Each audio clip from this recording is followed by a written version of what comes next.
de là, parce que c'est Dieu. Et si vous êtes là, c'est que ça va être bon pour vous. Très, très bon. On l'a chanté, on a parlé des larmes. C'est vrai, quand Jésus reviendra, quand on sera face à face avec lui, il essuiera les larmes de nos yeux. Et je pense qu'il y en a eu. Il y en a eu qui ont coulé. Mais je crois que c'est déjà quelque chose qu'on peut vivre ici-bas. Parce que Dieu est bon et Dieu nous aime. Et ce matin, j'avais vraiment à cœur de donner peut-être des clés pour aller plus loin avec le Seigneur. Vous savez qu'on a une course à courir. Hein ? Chacune, nous avons notre appel. Quand on a donné sa vie au Seigneur, on rentre dans le plan, pleinement je dirais, dans le plan qu'il a prévu pour nous. Et ce plan, il est adapté à chacun, selon notre personnalité, selon nos capacités, nos dons, nos talents. C'est du sur-mesure avec le Seigneur. N'ayons jamais peur d'entrer dans le plan qu'il a pour nous.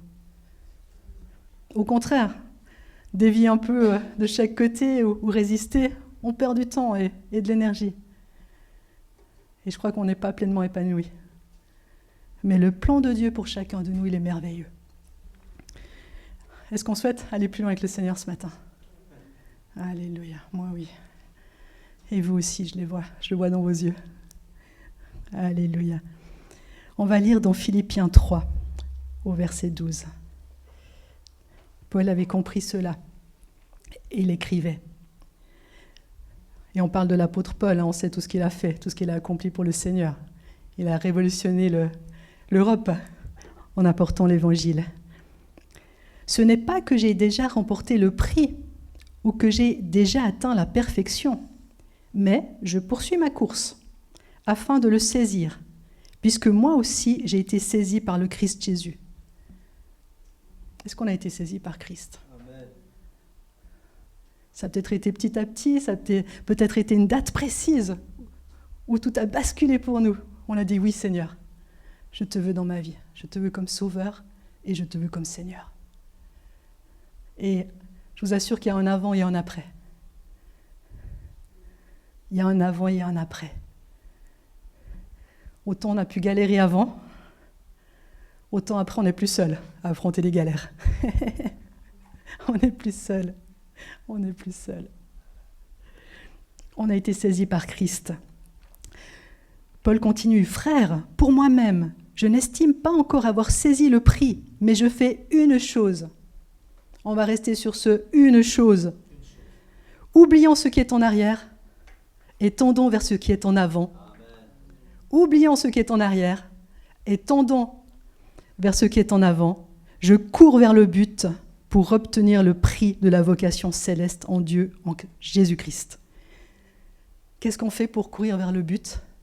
Christ, le voir face à face en ayant accompli notre course. Et l'entendre dire « bon et fidèle serviteur ». Waouh ! Bonne et fidèle servante. Waouh ! Entre dans la joie de ton maître. Mais il y a cette course avant. Il y a cette course qui est propre à chacun, à chacune de nous. Je ne peux pas courir votre course et vous ne pouvez pas courir la mienne. Et ça, c'est bon parce que ça nous met à pied d'égalité. On se minimise parfois. Waouh, tel frère et telle sœur, waouh, quel ministère, quel homme, quelle femme. Tant mieux. Mais moi, j'ai ma course à courir. Et la mienne, elle n'est pas moindre que la sienne. Et elle n'est pas plus haute non plus. Alléluia. Vous êtes importants, mes amis. Vous êtes importants. Et si on n'est pas à la place que Dieu nous veut, ça dérange. Ça ne coule pas comme ça devrait couler. Oubliant une chose. Non, je fais qu'une chose, oubliant ce qui est en arrière et tendant vers ce qui est en avant, je cours. Oublier ce qui est en arrière. C'est bête, mais si je veux courir, je ne peux pas regarder en arrière. Hein. Si on est dans une voiture, on avance, on ne peut pas regarder sans cesse dans le rétroviseur. Sinon, il va y avoir en incident, en accident à un moment donné. Si on veut aller vers ce que Dieu nous a prévu, on ne peut pas sans cesse regarder en arrière. C'est compliqué de vivre notre présent en vue de notre futur avec les yeux tournés vers le passé. Et des fois, ce passé, je vous dis, il nous casse les pieds. Ce passé, des fois, il nous casse bien les pieds. Des fois, c'est lourd. Et des fois, ça nous handicape et ça nous bloque pour notre appel. Mais j'ai une bonne nouvelle ce matin. Il ne faut pas que ça reste ainsi. Il ne faut pas que ça reste ainsi. On va voir, Jésus il est venu s'occuper de chacun de nous. Dans Luc 4, verset 16, Jésus se rendit à Nazareth, où il avait été élevé, et entra selon sa coutume dans la synagogue le jour du Shabbat. Il se leva pour faire la lecture. Et on lui remit le livre du prophète Ésaïe. Il ouvrit le livre et trouva le passage. Il a cherché. Il n'a pas lu premier passage sur lequel il est tombé, il a cherché. Et vous savez le passage qu'il a cherché. C'était Ésaïe 61, qui avait été écrit par le prophète Ésaïe 700 ans auparavant. Et il se met à le lire. « L'Esprit du Seigneur est sur moi, parce qu'il m'a oint, pour guérir les cœurs brisés, pour annoncer la bonne nouvelle aux pauvres. Il m'a envoyé proclamer aux captifs la délivrance, et aux aveugles le recouvrement de la vue, pour renvoyer libres les opprimés, pour proclamer une année de grâce du Seigneur. » Puis il roula le livre, le rendit au serviteur et s'assit. Les yeux de tous dans la synagogue étaient fixés sur lui. Alors il se mit à leur dire : « Aujourd'hui, cette parole de l'Écriture que vous venez d'entendre est accomplie. » Waouh, il a eu des ennuis après. Aujourd'hui, cette parole de l'Écriture que vous venez d'entendre est accomplie. Ce passage avait été écrit par Ésaïe pour Jésus. C'était lui, le oint de Dieu. Et c'était sa mission qu'il venait faire sur terre pour chacun de nous. Et c'est accompli. C'est accompli. On va voir quelques points de ce qui a été accompli. Jésus est venu guérir ceux qui ont le cœur brisé. Il y a tant de choses qui peuvent briser notre cœur. Tant de choses. Tant de choses. Ça peut être une parole dure, une parole méchante, une moquerie, une humiliation. Des fois, vous savez, on a encaissé ça petit et ça nous reste. Ça nous a marqués.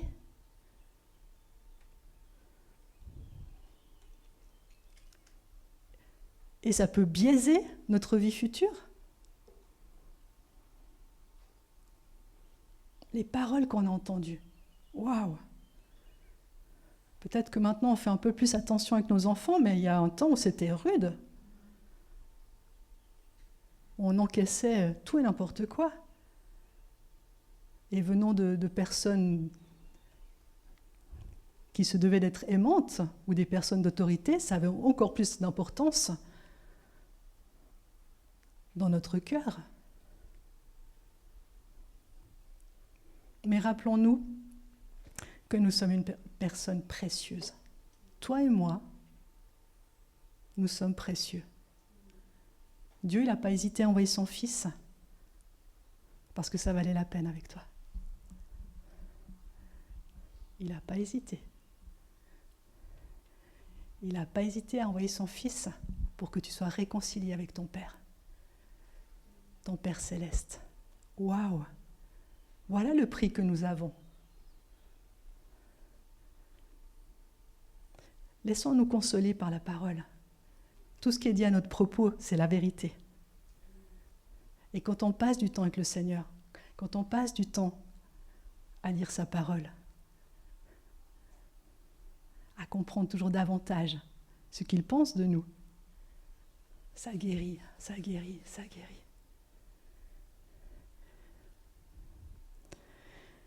On peut avoir le cœur brisé par une trahison, un rejet, un abandon. Et là aussi, le monde est dur. Hein. Le monde est dur. Et ça peut marquer. Ça peut casser. Ça peut anéantir une personne. Qu'est-ce qu'on en fait? On reste là? Non. Jésus est venu pour s'occuper de cela. Jésus est venu pour guérir ton cœur. Et lui ne te rejettera jamais. Il est dit que nos noms sont gravés sur la main de Dieu. Et dans le psaume 27, verset 10, « Si mon père et ma mère devaient m'abandonner », pire des cas, hein, c'est pas naturel ça, mais ça arrive. « Si mon père et ma mère devaient m'abandonner, l'Éternel me recueillerait. » Jamais, jamais, Jésus ne te rejettera. Et ça guérit. Ça guérit les blessures. Laissons Jésus guérir notre passé, nos blessures. Vous savez, une blessure, tant qu'elle n'est pas guérie, on pèse à peine dessus et waouh, on réagit. On saute en l'air. Waouh, ça fait mal. Ça fait mal. Et parfois, qu'est-ce qu'on fait pour que ça ne fasse plus mal? On se fait une carapace, ou on se retire, on se met à l'écart parce que c'est notre moyen de défense.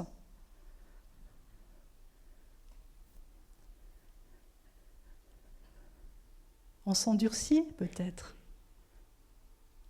Laissons Dieu guérir. Après, quand c'est guéri, on touche, ça ne fait plus mal. Il y aura probablement encore la cicatrice, mais la cicatrice nous rappellera la gloire de Dieu, nous rappellera son amour, combien il a pris soin de nous. Et on pourra dire autour de nous, Dieu est bon, j'étais comme ça, mais Dieu m'a guéri. Et si toi tu es comme ça aussi, je sais que Dieu peut te guérir. Alléluia. Ne restons pas avec des plaies infectées. Ne restons pas avec des plaies infectées qui font mal. On est handicapé. On ne peut pas entrer pleinement dans ce que Dieu attend de nous si on est tout cassé. Et Jésus est venu guérir ceux qui ont le cœur brisé. Vous savez, il a lui-même été blessé pour que nous soyons guéris. Que nous soyons guéris dans tout notre être, esprit, âme et corps. Je l'ai expérimenté moi-même. J'avais 17 ans quand le Seigneur est entré dans ma vie, quand enfin je l'ai accepté. Certains m'ont connu à cet âge-là, les plus anciens de l'Église. J'étais cassée. Pourtant, je n'avais pas vécu beaucoup d'années, j'en avais que 17. Mais j'étais un tas de ruines, je peux vous le dire. Je peux vous le dire. Et Dieu est bon. Il a commencé son œuvre en moi. Et petit à petit, petit à petit, petit à petit, il a guéri, il a restauré, il a guéri, il a restauré. Dieu est bon, Dieu est bon, Dieu est bon. Alléluia. Un deuxième point, c'est que Jésus est venu proclamer aux captifs la délivrance. On est là, on est libre de nos faits et gestes, mais des fois notre cœur est bien captif. Notre personne est bien captive. Il peut y avoir des prisons invisibles qui nous tiennent. On peut être captif d'un péché, on peut être captif de mauvaises habitudes. Et c'est horrible de vouloir s'en sortir puis qu'on n'y arrive pas par nos propres forces. Mais la bonne nouvelle, c'est que Jésus est venu libérer les captifs. Jésus est puissant pour briser les chaînes. Et puis pour nous libérer. Et c'est bon de se sentir libre. Jean 8, verset 36 nous dit « Si donc le Fils de Dieu, Jésus-Christ, vous affranchit, vous serez réellement libre. » On sera libre. Libre. Libre d'obéir au Seigneur. Libre d'être soi-même. On peut être prisonnier de la culpabilité, de la honte. Des fois, l'ennemi, il est champion pour venir nous dire « Tu te rends compte ce que tu as fait ? Tu lèves les mains vers le Seigneur, tu le loues. Mais ton passé, tu te rends compte ce que tu as fait ? C'est horrible. » Alors oui, c'est horrible. Mais on est lavé. On est lavé par le sang de Christ. Et Dieu lui-même ne se souvient plus de tout ça une fois qu'on s'est repenti. Alors qui est l'ennemi, qui est le diable, ou qui est le frère, la sœur, ou je ne sais qui vient te rappeler ça ? Personne, je suis lavé, je suis justifié, et je suis fille de Dieu. Parce qu'il est bon, parce qu'il m'a fait grâce. Ne nous laissons pas mettre sous le joug de la condamnation. Romains 8, verset 1 nous dit « Il n'y a donc maintenant aucune condamnation pour ceux qui sont en Christ Jésus. » Nous sommes en Christ Jésus. Pour ceux qui marchent non selon la chair, mais selon l'esprit. Et c'est ce que nous faisons. Nous sommes en marche, mais nous souhaitons vivre par l'esprit. Alléluia. Aucune condamnation. Aucune. On peut être prisonnier de la peur, de la crainte. Et ça nous bloque. Mon Dieu, ça nous bloque. La peur. La peur du rejet, la peur du regard des autres.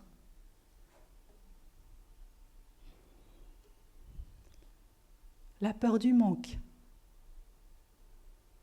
La peur d'être pas capable. La peur de l'échec.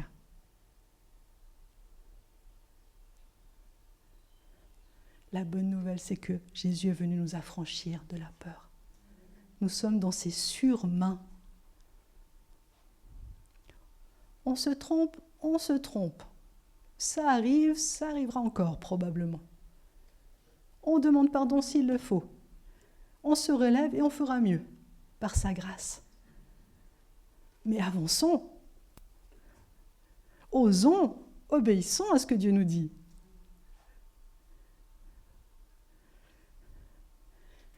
Dans la parole, il est dit 365 fois, n'aie pas peur. N'aie pas peur. Chaque jour, tu te lèves et Dieu te dit, n'aie pas peur.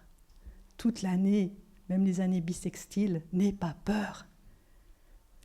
Je suis là. Je suis là. Je rattrape même tes erreurs.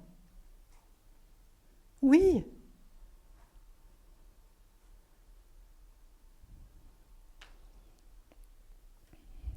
Ne soyons pas bloqués par la peur.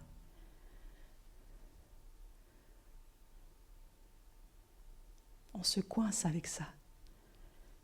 On se coince. J'avais quelqu'un de ma famille qui avait... Petite, elle avait été perdue. Elle s'était perdue dans la ville. Et c'est un policier qui l'a trouvée puis qui l'avait ramenée au poste de police. Puis elle avait attendu là que sa maman tout à coup s'inquiète et vienne au bon endroit la chercher. Tout s'était bien fini, la maman était revenue. Mais toute sa vie, jusqu'à ce que Christ la touche, elle avait peur. Dès que l'environnement était inconnu, qu'il fallait se rendre à un endroit qu'elle ne connaissait pas, c'était panique à bord. Ça l'a handicapée pendant des années. Ne nous laissons pas handicaper par notre passé. Quand on sent, on voit, on expérimente que quelque chose nous coince en nous. Seigneur, aide-moi, Guéris ce qui a à guérir. Délivre-moi de ce qui me bloque. Mais t'appelles là où j'ai peur.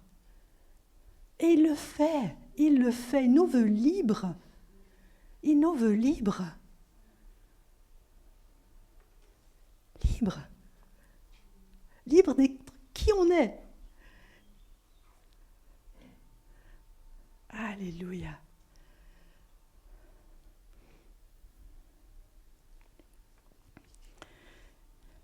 Le troisième point que je voulais voir avec vous, c'est Jésus est venu proclamer une année de grâce du Seigneur. Certaines versions disent une année de faveur, une année de bienveillance de la part de Dieu. Et dans la version Parole de vie, il est dit « C'est l'année où vous verrez la bonté du Seigneur. » C'est l'année où vous verrez la bonté du Seigneur. Vous voulez voir la bonté du Seigneur ? Moi, oui. Moi, oui, tous les jours de ma vie. Tous les jours de ma vie. Je veux que cette année dure tous les jours de ma vie. Et elle le fait. On est en Christ, mes amis. La faveur de Dieu, sa bienveillance, sa bonté est sur nos vies. C'est l'année où la bonté de Dieu s'accomplit dans ta vie. Et moi, depuis que j'ai l'âge de 17 ans, je le vis et je veux le vivre et je le vivrai encore et toujours davantage. Alléluia. Je ne sais plus où j'en suis. Ne laissons pas notre passé déterminer notre avenir.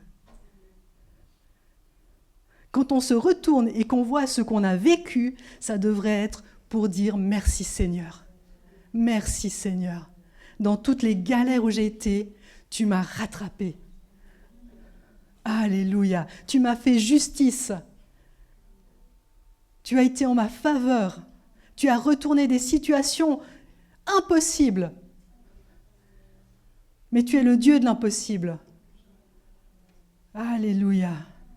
Jésus a tout accompli. Il est en nous, avec nous et pour nous. Et c'est avec cet état d'esprit qu'il nous faut courir la bonne course qui nous est ouverte. Alléluia. Avec lui, vous savez qu'on est appelé à faire des exploits.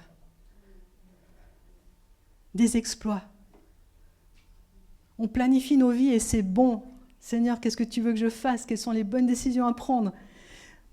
Mais avec lui, ce sera toujours plus. Il nous en réserve des surprises.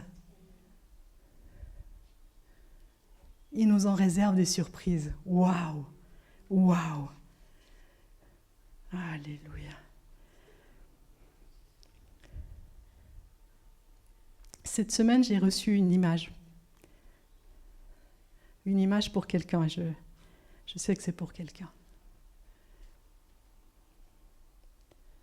J'ai vu un enfant, puis cet enfant un peu plus grand, j'ai vu à plusieurs reprises, et cet enfant participait à des spectacles, à des activités.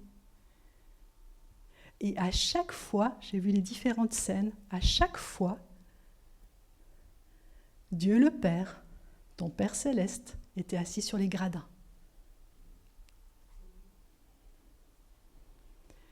Et il t'admirait, il t'encourageait, et il était fier de toi.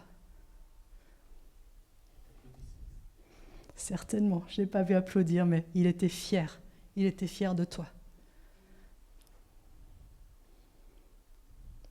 Vous savez, les fois où on a pensé peut-être être seul, on ne l'était pas. Dieu avait déjà son regard sur nous. Dieu était là pour nous soutenir, nous encourager, nous applaudir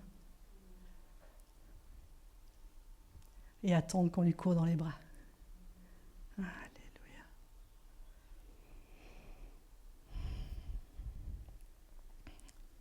Jésus est venu pour que nous soyons libres, que nos plaies soient guéries, cicatrisées, et que nous courions la bonne course, sans encombre, sans poids inutile, mais avec audace et efficacité. Audace et efficacité, parce qu'il est pour nous. Alléluia, on va terminer en priant.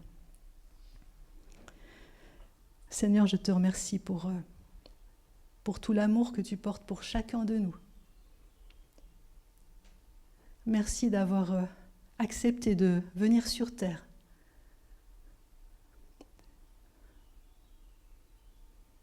D'avoir démontré le Père.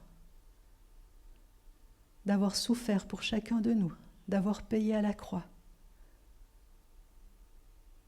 Et d'avoir effacé tous nos péchés, toute notre honte, notre culpabilité. Et merci que nous sommes au bénéfice de cela. Nous pouvons vivre libres, restaurés, guéris et marcher à ta suite pleinement. Merci de bénir toutes les personnes qui sont là ce matin, tous ceux qui n'ont pas pu venir. Vraiment, nous te disons combien tu es merveilleux, combien il est bon de marcher avec toi. Nous voulons te dire tout notre amour, notre reconnaissance ce matin encore. Et Seigneur, je te demande de continuer ton œuvre dans chacun de nous. Là où il faut guérir, mets ton baume apaisant, Seigneur. Là où il faut briser des chaînes, brise, Seigneur. Là où il y a des carapaces à déposer, fais-nous les déposer, Seigneur. Afin qu'on soit pleinement dans ton plan, pleinement efficace. Vraiment, merci Jésus pour tout ce que tu fais en nous et autour de nous. Sois glorifié pour qui tu es, Seigneur. Amen.